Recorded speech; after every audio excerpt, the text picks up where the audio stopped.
Hi everyone, welcome back to Wake&Tech. In today's video, I'm going to show you how to export trade history from Binance. Watch the video till the end and don't forget to subscribe to our channel if you've not yet. Also press the notification bell icon so that YouTube will notify you whenever we post a new video. In order to export the trade history on your Binance, open up a web browser, go to binance.com in the search box and make your search. Log into your Binance account by clicking on the login button at the top right hand corner and enter your credentials. Once you're logged into your account, go and click on the orders button at the top right hand corner, and from the expanded menu, click on spot order. From the left hand side menu, click on the trade history button. Now, click on the export trade history at the top right hand corner, select the time period from when you would like to export your trade history and click on the export button. Once you do that, your file will be downloaded at the top right hand corner. Simply click on the open file button, and that is how you'll be able to export your trade history on Binance. I hope the tutorial was helpful to you.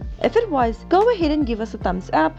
Comment down in the comment box if you have a question or a feedback for us. I'll soon be back with more tutorial videos like this. Thank you for watching.